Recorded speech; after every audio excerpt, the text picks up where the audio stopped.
Resolução do caderno de prova do concurso público da Copel do ano de 2015, realizado pela Universidade Federal do Paraná, para o cargo de eletricista aprendiz, escolaridade exigida nível médio. O link para download da prova estará na descrição. A resolução compreenderá as questões de conhecimento específico, de matemática e de informática. Iniciando pelas questões de conhecimento específicos, questão 31. Sejam ZA e ZB duas cargas elétricas, quando ZA e ZB consomem a mesma potência ativa, a potência aparente sobre ZA é igual a 80% da potência aparente sobre ZB. Além disso, o fator de potência de ZA é igual a 0,6. Com base nessas informações, é correto afirmar que o fator de potência ZB é igual a... Então vamos fazer o seguinte. Nós já vimos que o fator de potência pode ser encontrado pela divisão da potência ativa pela potência aparente. Então, o fator de potência da carga A pode ser a divisão da potência ativa da carga A pela potência aparente da carga A. Da mesma forma, o fator de potência da carga B pode ser encontrado pela potência ativa da carga B dividido pela potência aparente da carga B. Ele nos disse outra coisa, que eles consomem a mesma potência ativa, tá? Então, P de A é igual a potência de B. E que a potência sobre ZA, a potência aparente, é igual a 80% de ZB. Então, a minha potência aparente de A é igual a 80% da aparência de ZB. Então, ela é igual a 0,8 vezes SB. Tá? Então, vamos reescrever esse trecho. Ele diz que o fator de potência de A é igual a 0,6. Então, 0,6 é igual a potência de A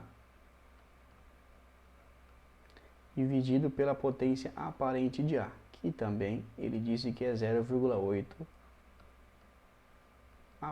o fator de potência de B.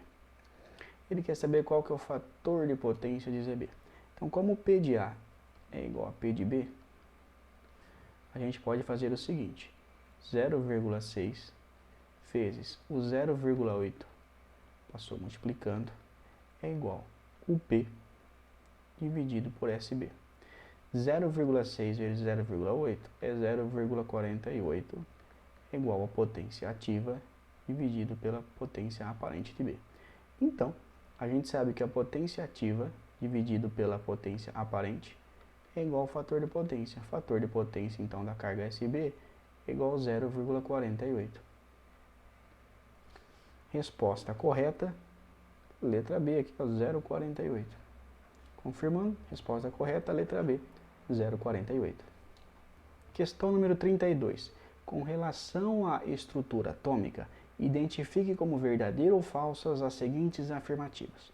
Então vamos pela primeira. Um átomo é composto de partículas com cargas elétricas positivas, chamadas de prótons, partículas com cargas elétricas negativas, chamadas de elétrons, e partículas sem carga elétrica, ou equivalente, com carga elétrica nula, chamada de nêutrons.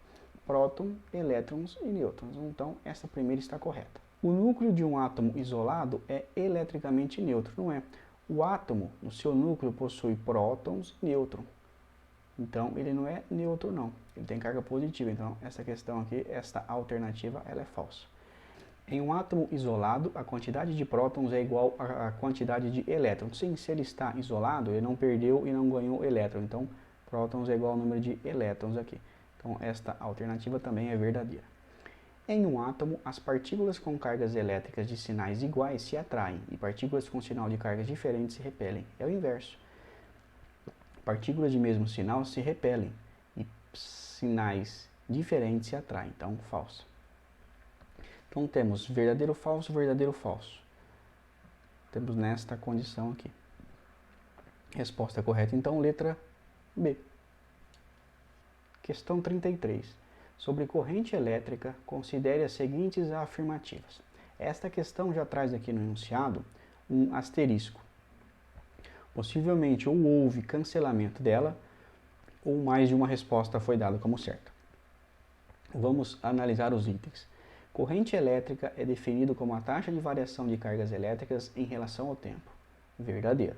Em um material condutor, o movimento dos prótons contribui para a corrente elétrica. Esta alternativa eu considero como falsa. Então vamos seguindo.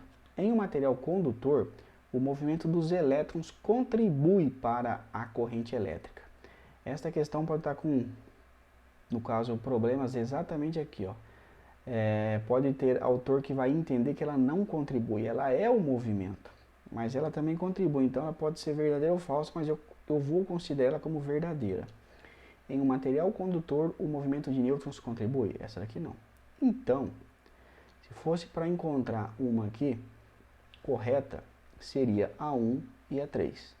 Porém, um dos gabaritos entende também que a 2 está correta. Mas se eu teria que entrar com algum tipo de questionamento, eu iria ficar com somente a 1 e a 3, tá? Porque o prótons aqui ele não contribui, tá? E esse contribui também poderia cancelar esta questão, onde somente a 1 seria verdadeira. Questão número 34. Com relação à tensão, identifique como verdadeiras ou falsas as seguintes afirmativas. Tensão ou diferença de potencial é definido como trabalho ou energia necessário para mover uma unidade de carga de um ponto para o outro. Tensão, ela tem como unidade de medida volts, mas ela também pode ser dada joule por coulomb. E é realmente esta definição. Quando a gente move uma partícula de 1 coulomb de um lugar ao outro, tá? Então, se eu mover do ponto A ao B, esse trabalho que eu realizar é a minha diferença de potencial, é a minha tensão. Então, esta alternativa aqui, ela é verdadeira. O instrumento utilizado para medir tensão é chamado de tensômetro. Não, aqui é voltímetro. Então, esta alternativa é falsa. Idealmente, o instrumento utilizado para medir tensão deve ter uma resistência interna nula. Completamente errado. Se eu tenho uma resistência elétrica aqui, ó, e eu vou medir com o meu voltímetro, eu coloco uma das ponteiras em um terminal e a outra no outro aqui. Essa resistência interna, a gente até entende ela como um circuito aberto, porque não pode ter passagem de corrente elétrica aqui. Se ter passagem de, no caso, corrente elétrica, esse cara está em curto-circuito e não pode. Então, esta resistência, ela é alta, tanto quanto possível, tende ao infinito. Tá? Então, essa resistência é muito alta. Então, ela não pode ter resistência interna nula. A alternativa também está falsa. A unidade de medida de tensão é o volt, que é equivalente a joule por coulomb. Como tinha dito aqui, ó, joule por coulomb também de volts. Então, esta quarta está correta. Então, ficamos com uma verdadeira, uma falsa, uma verdadeira. VFFV.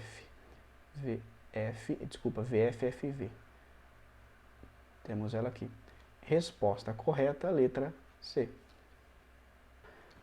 Questão 35. Considere duas cargas resistivas cujas resistências elétricas são iguais a R1 e R2, em que R1 é maior que zero e R2 é maior que zero. Nesse caso, é correto afirmar. Então, aqui ele deu duas resistências chamadas de R1 e R2, e ele diz que ambas são positivas, tá? Só que ele não especificou valores. E nesse caso, ele quer que nós encontramos a alternativa correta. Letra A. Quando R1 é igual a R2, a resistência elétrica equivalente da associação série entre R1 e R2 é igual a 4 vezes a resistência elétrica equivalente da associação paralela entre R1 e R2. Então vamos fazer aqui um desenho do série e vamos realizar aqui um desenho do paralelo. Na letra A, ele está dizendo que R1 é igual a R2. Então, se aqui vale R, a minha resistência equivalente, nesse caso, é igual a 2R, que é só a gente realizar a soma. Nesse caso de cá, como eu tenho R e R, esta vale R e essa também vale R, a minha resistência equivalente é R dividido por 2, porque o paralelo entre duas resistências iguais é igual a R dividido pelo número de resistências. Se elas valem R, a gente divide o valor delas pelo número delas, que são 2. E ele diz, esse valor entre o série e o paralelo é igual a 4 vezes a resistência equivalente. 2R, ele está dizendo que é 4 vezes R por 2. Vamos ver. R dividido por 2 vezes 4 é igual a 4R dividido por 2, que é igual a 2R. É verdade. A resistência série, nesse caso, ela é 4 vezes maior que no paralelo. Então, esta questão está correta. Vamos ver a letra B já. Quando R1 é igual a R2, a diferença entre as resistências elétricas equivalentes das associação série e paralela entre R1 e R2 é igual a R1 ohm. Ele quer dizer o seguinte, esta resistência é equivalente do série e esta é equivalente do paralelo. Ele quer saber se a diferença é igual a R1 ohm. Não é. De meio para 2, eu preciso de 1,5 R. Então, essa aqui está errada.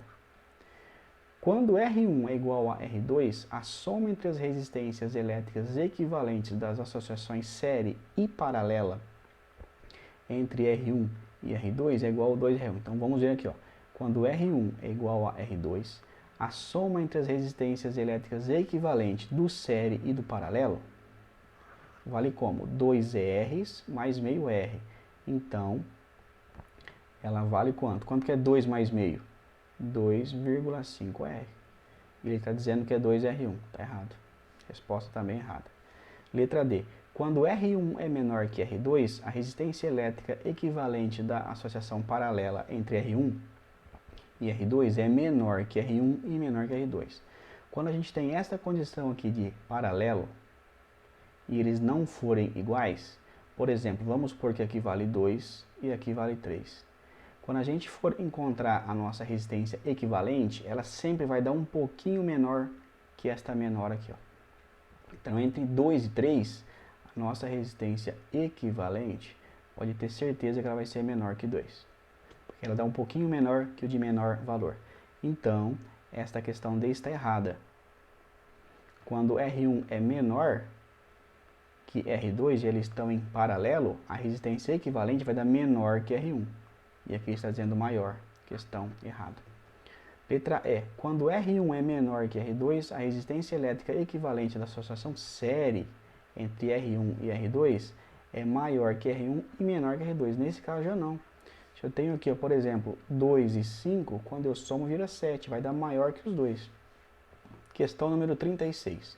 Sejam RA e RB duas cargas elétricas que consomem potências ativas respectivas iguais a 50 watts e 240 watts. Então vamos começar já retirando os dados aqui. RA consome 50 watts e a nossa carga RB consome 240 watts. Em um intervalo de tempo de 48 horas, sabe-se que a carga RA permaneceu sempre em operação. Então, ela atuou por 48 horas. No entanto, nesse mesmo intervalo de tempo, é desconhecido o período de operação da carga RB. Então, nós não sabemos a quantidade de horas aqui. Ainda nesse intervalo de tempo de 48 horas, foi registrado um consumo total de energia elétrica de 5,28 kWh. Então, meu consumo total foi de 5,28 kWh. Consumo este devido exclusivamente às operações de RA e RB. Com base nessas informações, é correto afirmar que, nesse intervalo de 48 horas, a carga RB permaneceu ligada durante quanto tempo? Então, vamos ver. Se eu tenho 50 watts, eu posso fazer 50 vezes 48. 48 horas. 5 vezes 8, 40. 5 vezes 4, 20. 24. Que deu 2.400 watts. 2.400 watts dividido por 1.000, a gente já vê que é 2,4 kWh. Tá? Como a gente consumiu 5,28, eu sei que 2,4 foi da minha carga A. 0 para 8, 8. Quem emprestou ficou valendo 12. 4 para 12 dá 8. E aqui 4.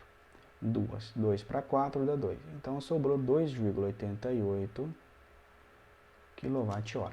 Esses 2,88 kWh, então, foi consumido pela carga B. Como ele consome 2.400 watts por hora, eu sei que 2,88 é igual a 2.880. Vamos dividir isso aqui por 240 watts para cada hora. Corta esse zero. 28 dividido por 24 dá 1. 1 vezes 4 é 4. Para 8, 4. 1 vezes 2 é 2. Para 2, nada. Abaixo 8. 48 por 24 são 2. 2 vezes 4, 8. Para 8, nada. 2 vezes 2 é 4. Para 4, nada. Então, significa que essa carga ficou consumindo por 12 horas. Temos a resposta aqui. Ó.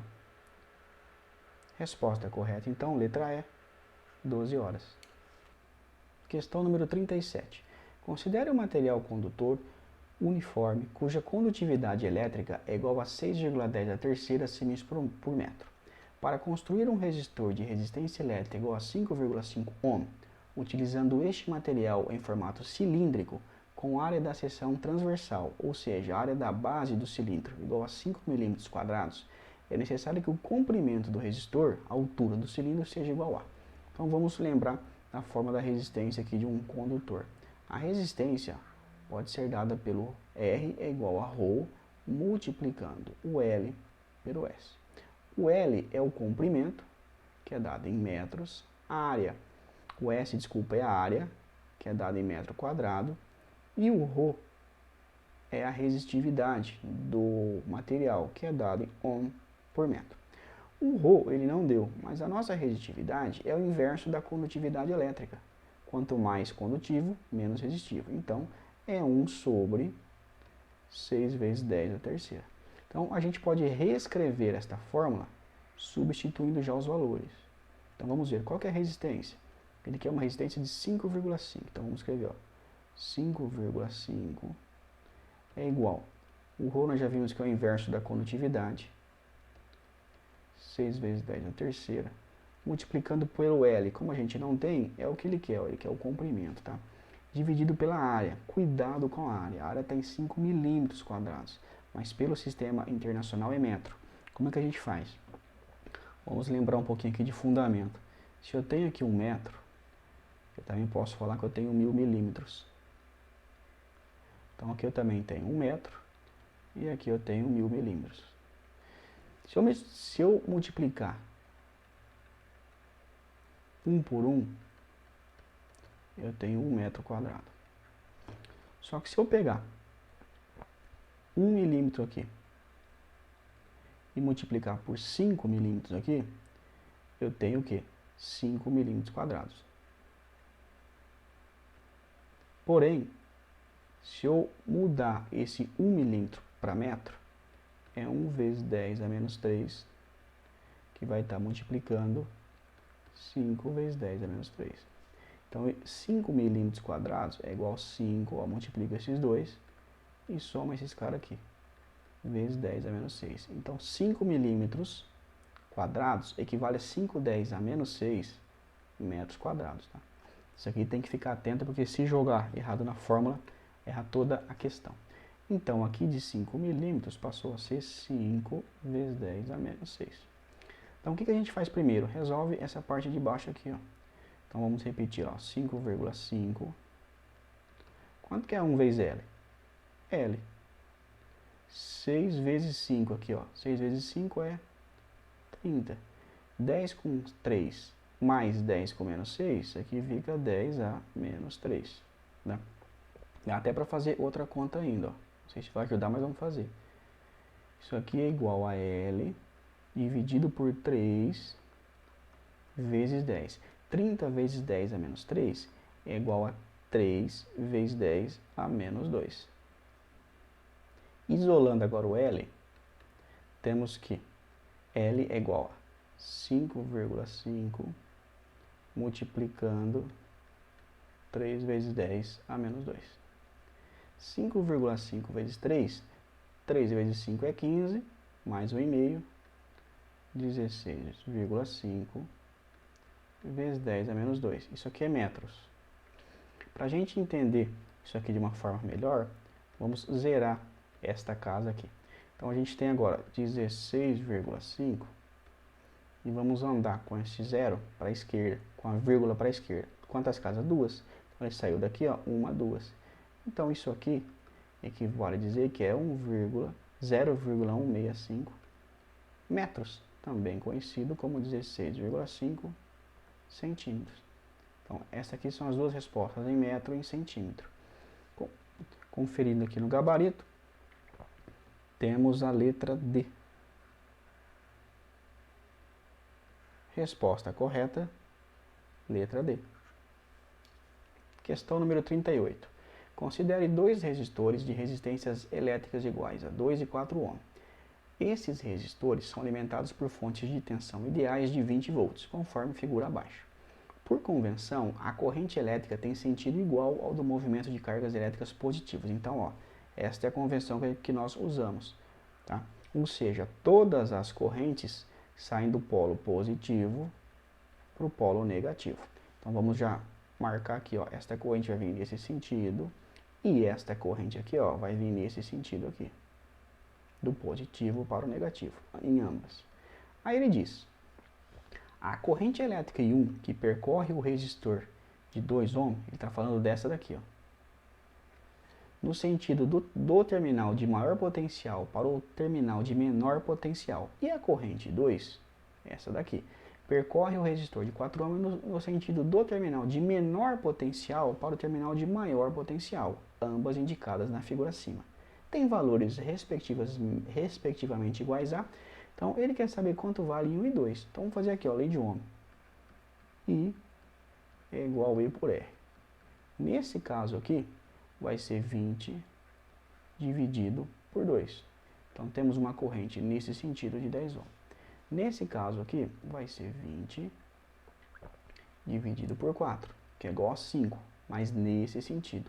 Então, I1, no sentido que foi dado, ele está correto com o mesmo sentido da fonte. Ele vale 10 amperes. E 2, no sentido que foi dado, ele está contrário a esta corrente no sentido da fonte. Então, ele vale menos 5 amperes.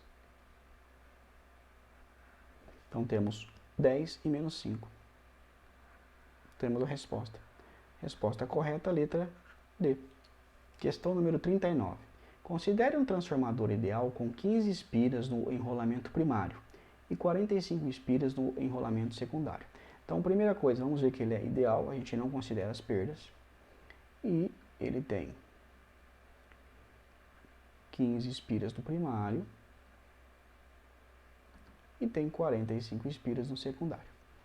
Quando a corrente que percorre o primário é de 3 amperes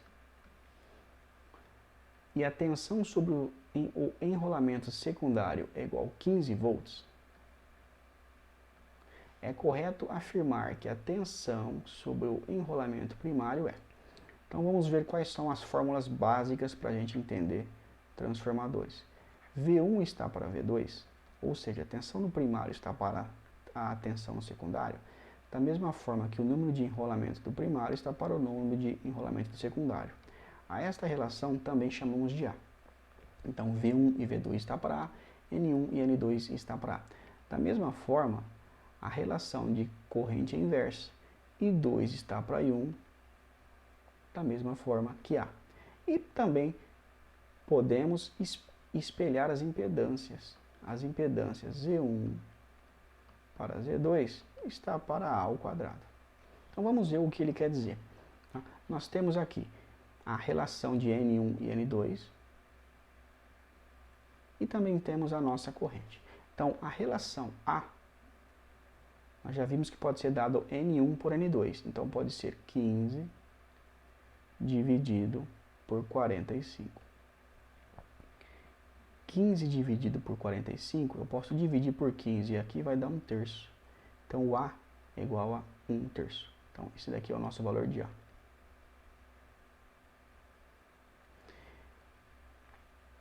Ele quer saber a tensão no secundário. Então vamos ver qual que é a tensão. A gente já viu, desculpa, ele quer saber a tensão no primário. V1 para V2 também está para A. V1 a gente não tem, mas temos V2 que vale 15. E sabemos que A vale 1/3.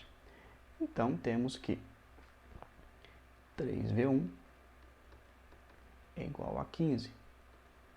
V1 é igual a 15 dividido por 3, 5 volts.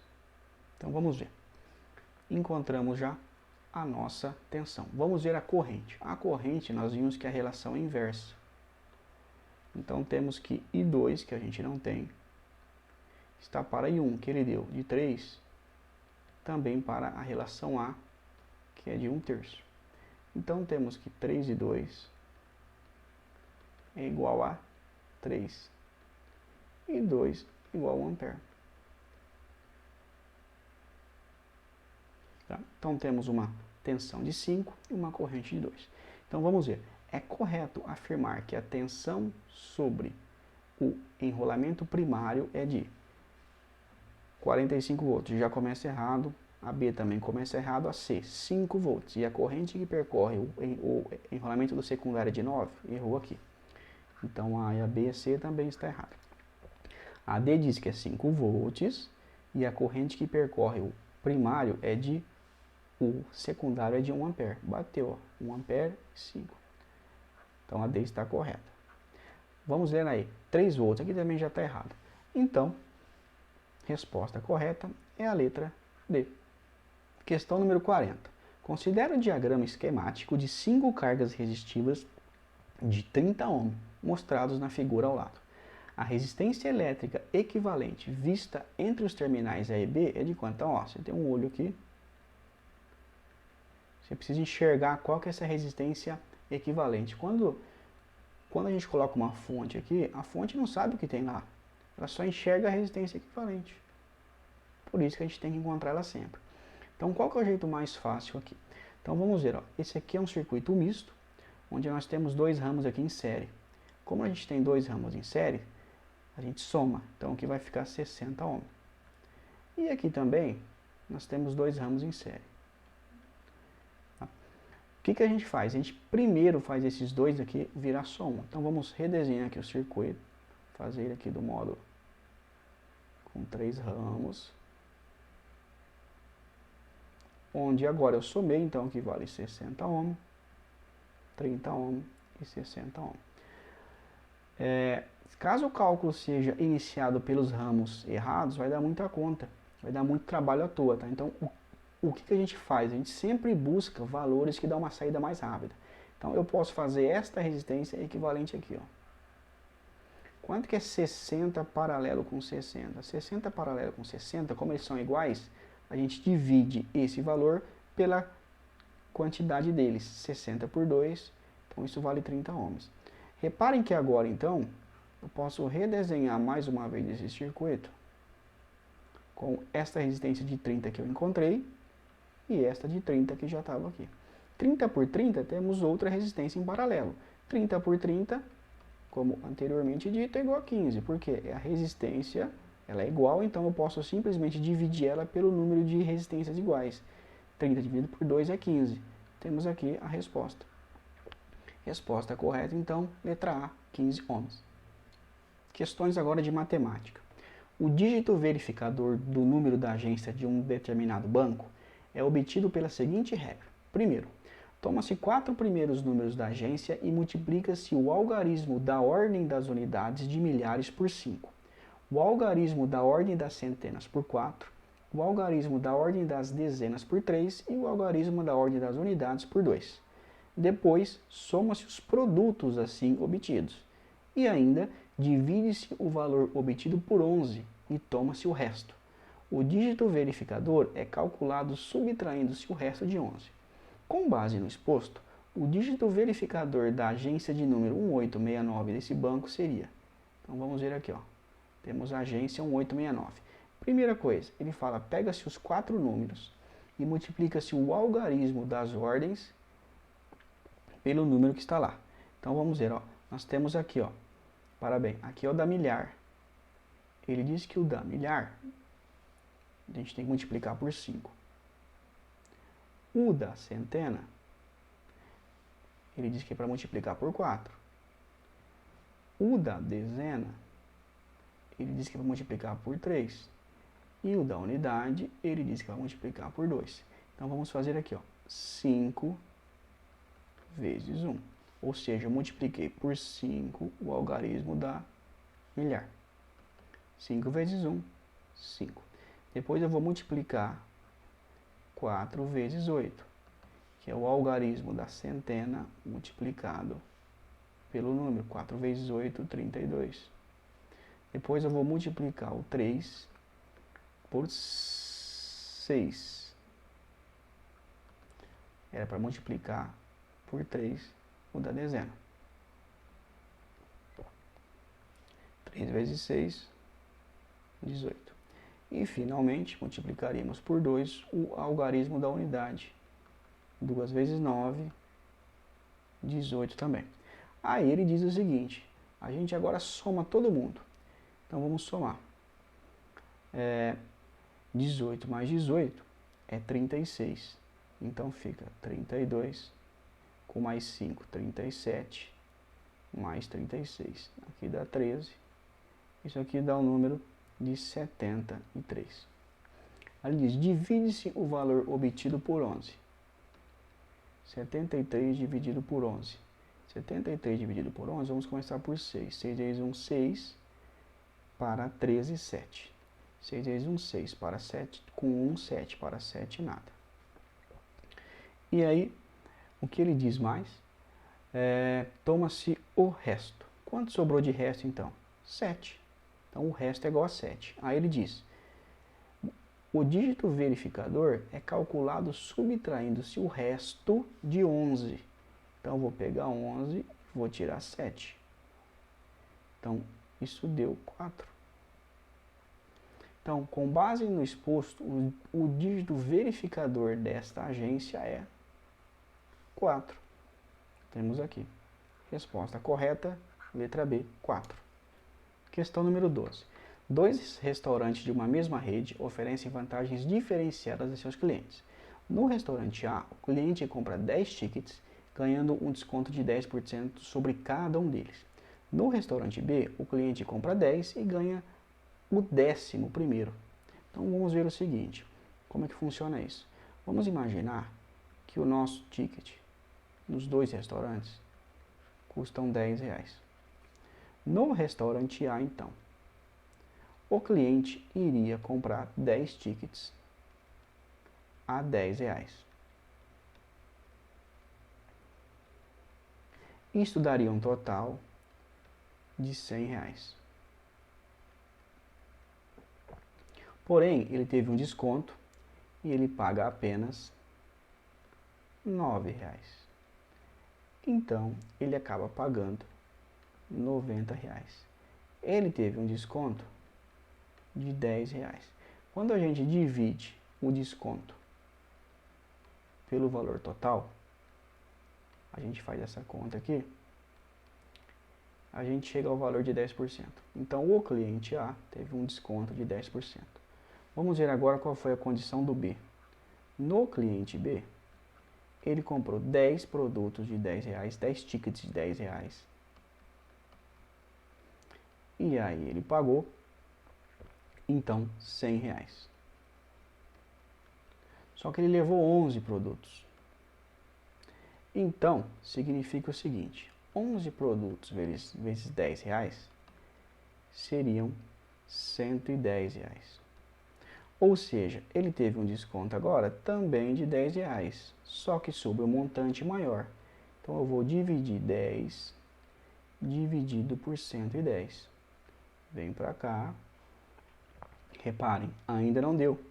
Então, preciso de mais uma, eu coloco vírgula e vamos aqui. Então, ó, aqui dá 9. Então, reparem que esse cara aqui, ele teve um desconto menor, 9, alguma coisa porcentagens. Por quê? Na condição A, foram R$10 de um montante de 100. Na condição B, o desconto foi R$10 no montante de 110. Então, o primeiro teve 10% de desconto e o segundo foi um pouquinho menor, 9, alguma coisa. Então, vamos ler as alternativas. O desconto oferecido no restaurante A é igual ao desconto oferecido no restaurante B? Errado aqui. O desconto oferecido no restaurante A é de 90%? Também está errado, bem longe, né? Letra C, o desconto oferecido no restaurante B é de 10%? Também está errado.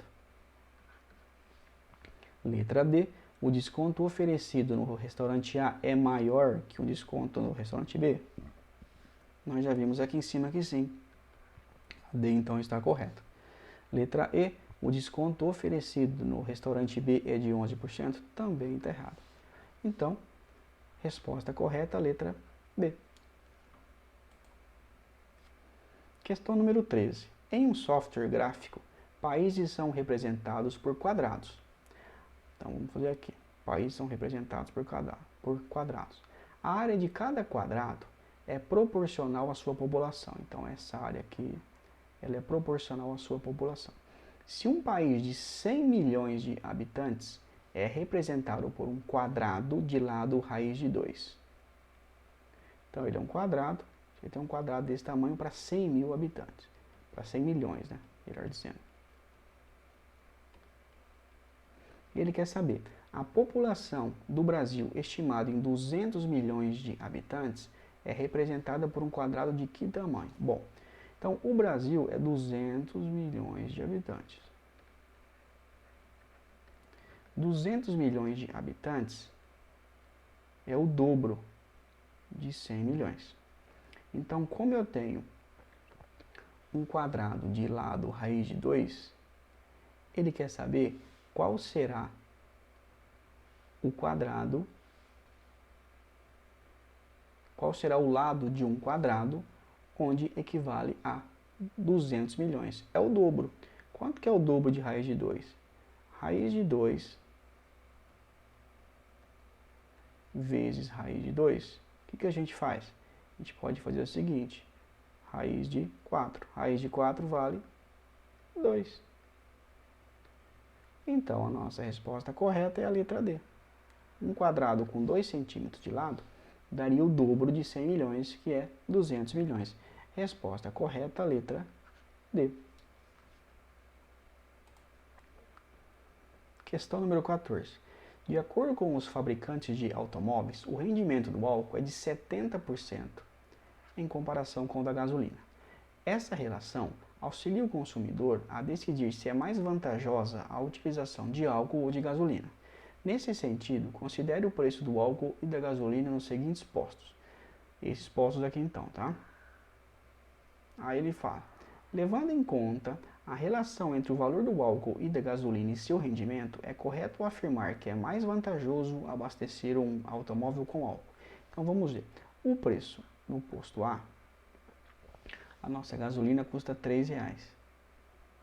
Como o álcool ele tem um rendimento de 70%, eu tenho que fazer isso aqui vezes 0,7. 3 vezes 7 é 21, então isso aqui dá um álcool no valor de 2,10. 70% do álcool aqui daria 2,10. Nesse caso, o álcool está mais barato, então compensa colocar o álcool. No posto B, a gasolina está custando R$2,90.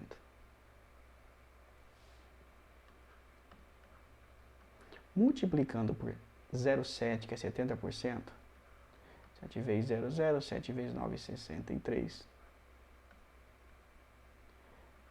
Aqui tem um 3. 2 vezes 7, 14. Com 6,20. Ela tinha que custar 2,03 o álcool. Porém, o álcool também está muito mais barato. Então, 70% de 2,90 é 2,03.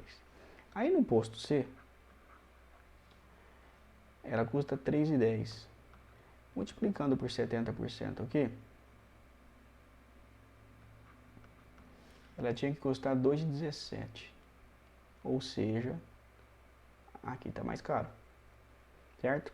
Então, considerando os 70%, nós temos 2,10 aqui, nós temos 2,03 e nós temos 2,17. Então, vamos ver. Ele diz o seguinte, é mais vantajoso abastecer onde? Ele diz, alternativa A, nos postos A e B, mas não no posto C. Então, é vantajoso abastecer no A e no B? Sim, é vantajoso abastecer no A e no B. No C é que a gente viu que não é. Então, esta alternativa está correta. Vamos lendo as outras. É mais vantajoso abastecer no A e no C? No C não, que a gente já viu que não está compensando. Letra D, ele diz que é mais vantajoso nos postos B e C. Também não, que o C é mais caro. Somente no posto A? Também não, e somente no posto B. Resposta correta, então, a letra A. Questão número 15. Um determinado local é visitado por X visitantes, que pagam P reais de entrada. No entanto, por questões ambientais e de segurança, essa quantidade deve ser reduzida a 2/3.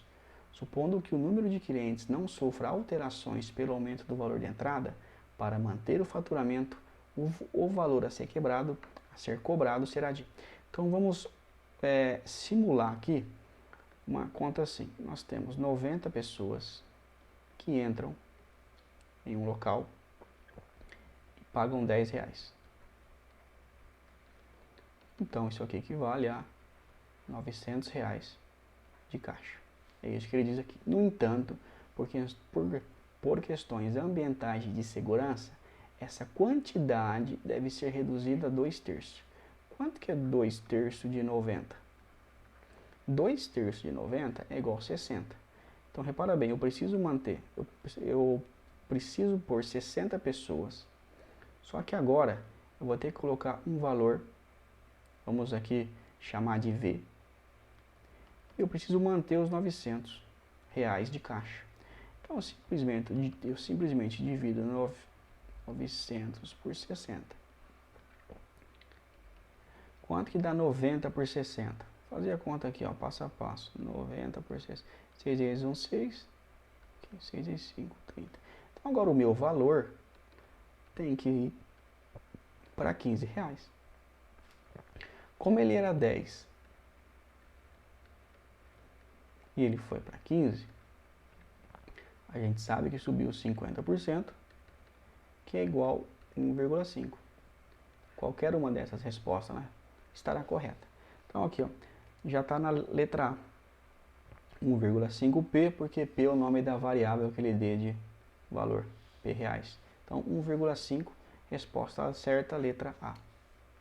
Questão número 36.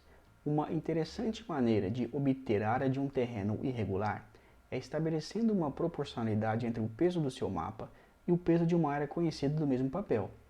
O peso de uma área de 1 cm² em um determinado tipo de papel é de 50 mg. O mapa de um terreno desenhado no mesmo tipo de papel em uma escala de 1 para 100.000, onde 1 centímetro no mapa equivale a 1 km na realidade, pesa 345 miligramas. Neste caso, a área do terreno é de...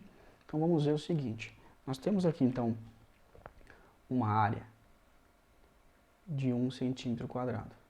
Então aqui mede 1 centímetro e 1 centímetro. E ele disse aqui, ó, que 1 centímetro no mapa equivale a 1 quilômetro de extensão. Então aqui, sem a escala, a gente sabe que vale 1 km.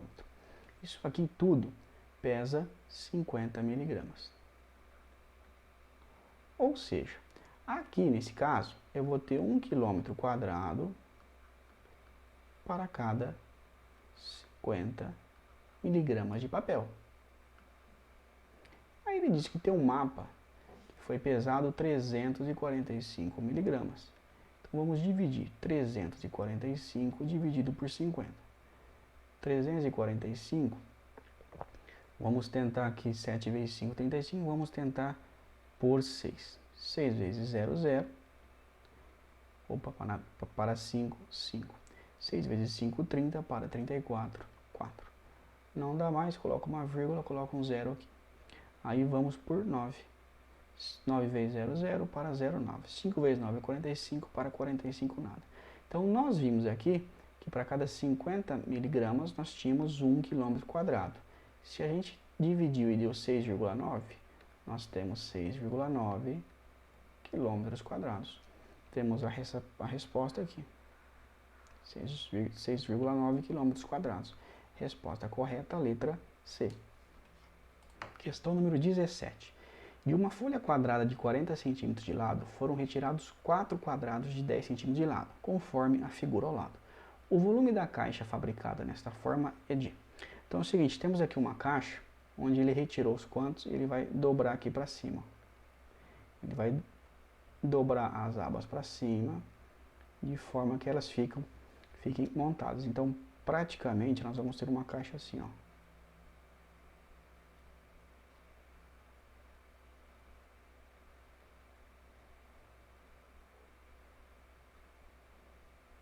Certo? E quanto mede, então? Esse lado media 40. Ele falou que aqui mede 10 e aqui mede 10. Então, este lado aqui, ó, 40 menos 20, esse lado mede 20 centímetros. Tá? Esta altura aqui, quando a gente dobra, ela mede 10 centímetros. É essa altura aqui, 10 centímetros. E aqui também, como ela é quadrada, ele disse, aqui também mede 20 centímetros. Ele quer saber qual que é o volume da caixa. O volume, a gente faz os lados, um pelo outro, e a altura. Então fica 20 vezes 20 vezes 10.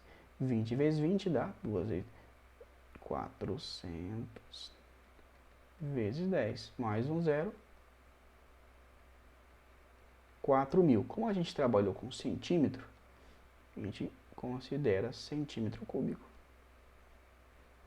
Temos 4.000 centímetros cúbicos aqui. Resposta correta, letra D. Questão número 18.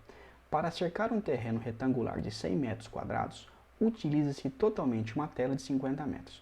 Então vamos ver aqui, nós temos um terreno.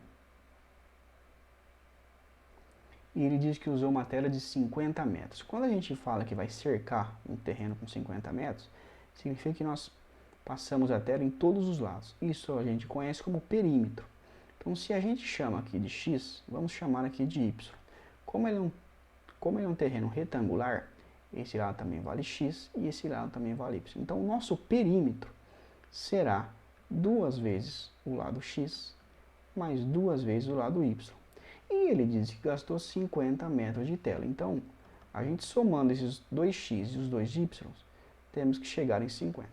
Para ficar fácil, vamos dividir todo mundo por 2. E aí vamos fazer x mais y igual a 25. Então, para ficar ainda mais fácil, que a gente vai usar depois, já vamos isolar o nosso y. Y é igual a 25 menos x. Encerramos com esta equação aqui. Agora vamos para a segunda parte. O que ele quer saber? Ele quer saber o seguinte, os lados desse terreno são iguais às raízes de qual equação dessas dadas? Então vamos ver o seguinte, ele diz que esse terreno ele tem 100 metros quadrados. Tá? Quando a gente quer saber a área de um terreno, a gente multiplica os lados. Então eu teria a área é igual x vezes y. Porém, vamos fazer uma substituição aqui. Ó. Se aqui vale x, a gente já viu que aqui vale y, correto? A gente já viu que o y vale 25 menos x. Então eu posso redesenhar ele aqui, chamando aqui de 25 menos x e aqui de x. E aqui nós já vimos que a área ele deu que é 100 metros quadrados. A área então será 100 metros quadrados é igual a x multiplicando o outro lado que vale 25 menos x. 100 é igual a x vezes 25, 25x menos x ao quadrado. Deixando todo mundo para o lado correto da equação, x ao quadrado menos 25x mais 100 é igual a zero. Esta é a equação que em suas raízes dará os lados desse terreno. Temos a letra correta aqui, a letra E. X ao quadrado menos 25x mais 100 igual a zero. Resposta correta, a letra E. Questão número 19. Os juros do cheque especial de um determinado banco são de 0,03% ao dia no sistema de juros simples. Um cliente ficou devendo R$10.000 por um período de 10 dias. O valor do montante que o cliente ficou devendo depois desse período é de. Então vamos considerar aqui que ele paga 0,03 de juros simples, onde o juro você multiplica pelo período, onde ele ficou devendo por 10 dias. 10 vezes 0,03 é igual a 0,3%. Então, nós temos que fazer o seguinte, 0,03%, se a gente dividir por 100, a gente vai chegar em 0,03. Esse aqui é o valor dos juros em decimal, tá? Então, quando a gente multiplicar por 10 mil aqui, ó, eu posso simplesmente multiplicar por 0,03 para saber qual que é o valor desse juro. Ou se não, eu já multiplico por 1,003 e já encontro qual que é o montante final. Então vamos realizar aqui, ó, vamos por aqui, ó, multiplicado por 1,003. Vírgula sobre vírgula, vai dar uma conta extensa, mas tudo bem. 0,000,000,03 mais, todo mundo aqui vai dar zero. Está multiplicando por zero. Mais um zero aqui, todo mundo vai dar zero. E agora, vamos colocar um 1 aqui. 0, 0, 0, 0, 0, 0, 0, 1. Agora vamos somar. 0, 0, 0, 0, 0, 0, 0, 3, 0, 0, 1. Quantas casas vamos contar? 3 com 3, 6. 1, 2, 3, 4, 5, 6. Ou seja, chegamos aqui a um valor de R$10.030. Resposta certa, temos aqui na letra C, R$10.030. Resposta correta, então, letra C. Questão número 20. Depois da crise hídrica, as empresas de energia elétrica passaram a tarifar as contas de acordo com o custo de produção. De acordo com um determinado custo de produção, aplica-se sobretaxas ao quilowatt-hora, chamadas de bandeiradas, de acordo com a tabela abaixo. Então nós temos aqui, ó, o valor, o nome da bandeira, a cor e o custo de sobretaxa por quilowatt-hora. Ele diz o seguinte: um cliente consumiu 150 kWh em um mês em que o custo de produção foi de R$250 por megawatt-hora. Tá. Se o custo de produção for de R$250 por megawatt-hora, eu entendo o seguinte: eu estou pagando R$250 por megawatt-hora. Então a gente estaria nesta faixa aqui, ou seja, a bandeira amarela. A bandeira amarela, a sobretaxa é de 0,025 por quilowatt. Então nós temos que ele usou 150 e vamos multiplicar por 0,025. Para ficar um pouco mais fácil, vamos só multiplicar pelo 25 e depois a gente soma as casas para lá. 5 vezes 0, 0. 5 vezes 5, 25. 5 vezes 1, 5, 6, 7. Mais 2 vezes 0, 10, 0. 2 vezes 5, 10. Sobe 1, 2 vezes 1, 2, com mais 1, 3. E aí 0, 5, 7 e 3.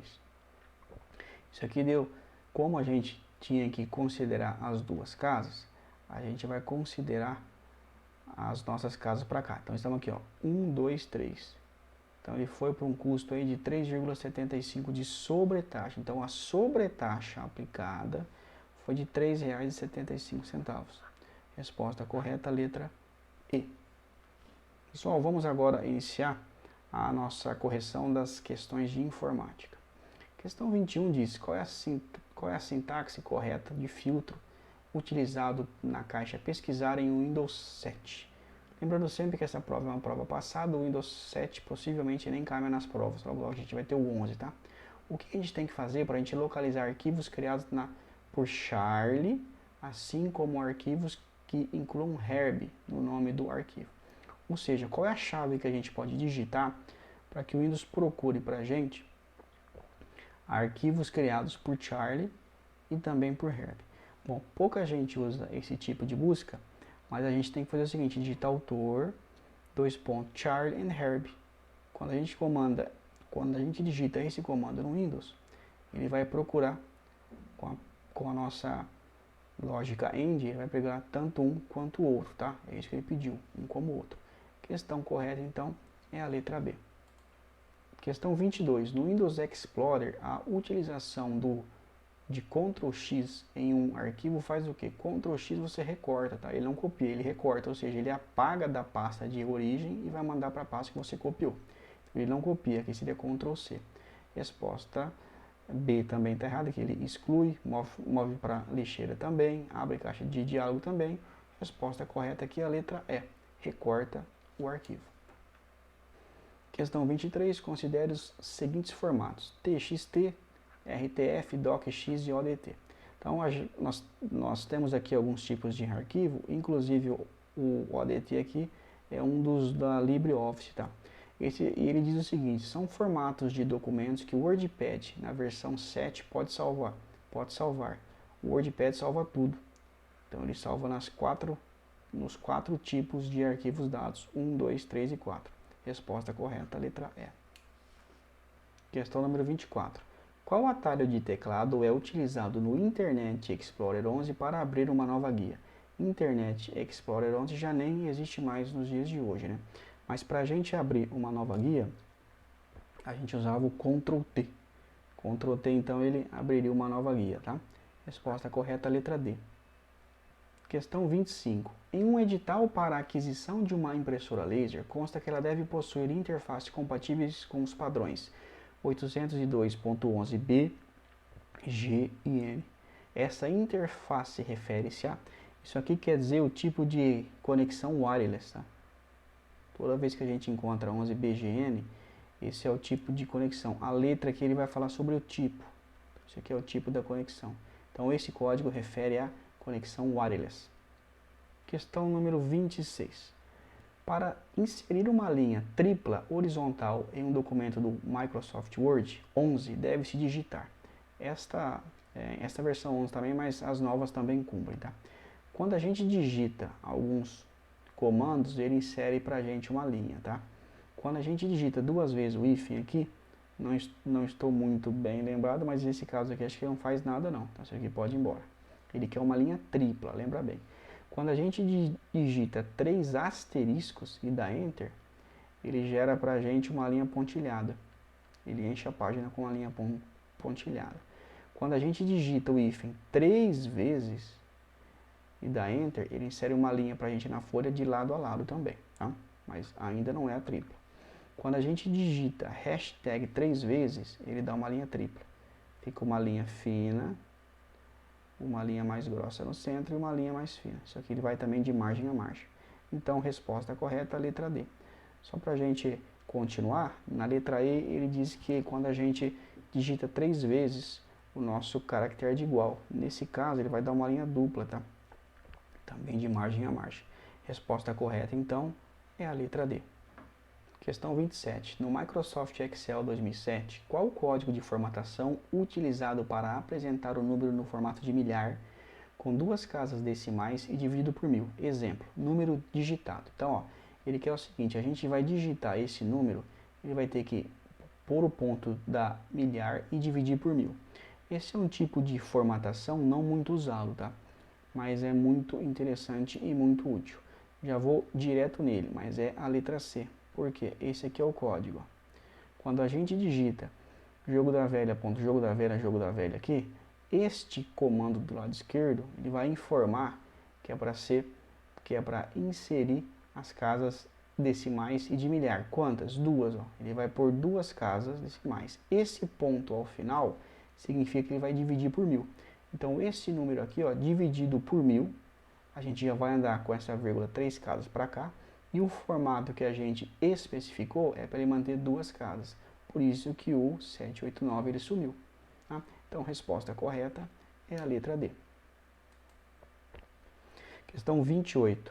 No LibreOffice, versão que substitui o BROffice 4.4 Writer, qual a funcionalidade do botão com símbolo de ON? O que faz quando a gente clica nesse símbolo aqui no LibreOffice? É a letra B, ele insere caracteres especiais, bem até parecido com o do Word, tá? Letra B, então, a nossa resposta certa. 29. Ao criar uma nova tabela no modo folha de dados do Axis, que eu ainda não entendo por que a Copel gosta de cobrar Axis, mas tudo bem, crie automaticamente um campo de nome ID e um tipo de dados autonumeração. Esse campo já vou diretamente, chave primária. Já até disse em outros vídeos, mas quem não conhece Axis, não sei se compensa muito estudar. Muito assunto para uma questão aí. Para quem já conhece é tranquilo, mas enfim, resposta correta é a letra A. Questão número 30. No LibreOffice, versão que substitui de novo o BR Office 4.4 Calc, qual função mostra o relacionamento entre a célula atual que contém a fórmula e as células usadas na fórmula? Isso aqui lá não é muito usado também, mas é a letra C. É rastrear precedentes, tá? Ele vai linkar uma na outra, ou seja, ó, ele mostra o relacionamento entre a célula atual que contém a fórmula e as células usadas. Então, quando você quer saber, por exemplo, se tem uma fórmula que foi usada no final, você vai rastrear precedentes, ele vai informar para você, ele mostra todas as células que foram usadas naquela fórmula. Então, resposta correta, letra C. Finalizamos então mais uma resolução. No canal temos outras playlists, considerando este cargo como outros também, inclusive de diferentes empresas. Consulte-os.